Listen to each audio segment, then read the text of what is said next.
Despite spending the majority of his professional playing career outside of England and being 20 years since he left the Premier League, Beckham still holds the record for the most free kicks scored in the top flight. And that is magnificent. And with the likes of Ronaldo, De Bruyne and Thierry Henry failing to even come close to his target, the only player that could realistically challenge Beck's 20-year record is someone that has mirrored the very technique himself. This is how to bend it like Beckham in 6 easy-ish steps. Step number 1 is the setup, arguably the most important part to any kind of free kick. You want to make sure that the ball is set up in a way so that it's just about repetition. So with Beckham, what he tends to do is approach the ball at 90 degrees from the goal itself.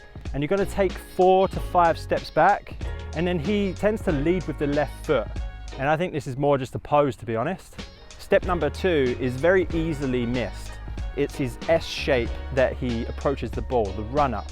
His approach to the ball is always to the left first, and that generates energy in the body as he's approaching the ball. So it's that side momentum.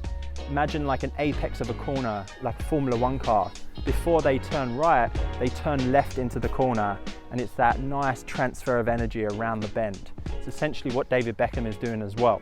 Step number 3 is his arms. The movement starts to happen before he plants his left leg, and it's that big windmill of his arm that comes around. He keeps that arm up there, so it goes from providing power through the body to actually providing balance when he strikes the ball. Step number 4, how he strikes the ball. And it depends on whether he's going right corner or left corner.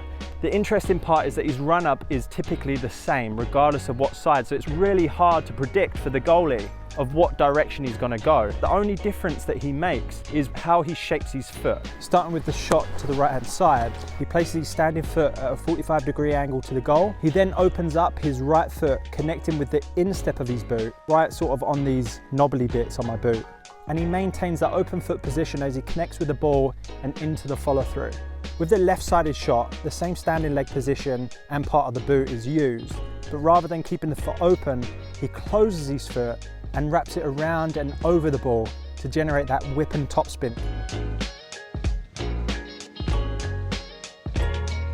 To ensure the best connection, imagine putting a cross through the center, and he always connects with that lower right-hand corner. Sometimes it's good to put a logo or the valve there as a reference. That brings us on to step number 5, the follow through. This is incredibly important to create his iconic free kick, and the follow through essentially defines what happens to the ball. He comes through the ball. It's a nice dip and arc that he creates with his leg, still having that left arm up in the sky, and then that transfer of energy is converted from his body into the ball, which then brings us on to step number 6, and that is that iconic left foot drag. So he comes through with that follow through, that nice created arc, and then he drags that left foot across and he rubs the very outside of the boot on the turf. Almost looks like he's dislocating his ankle.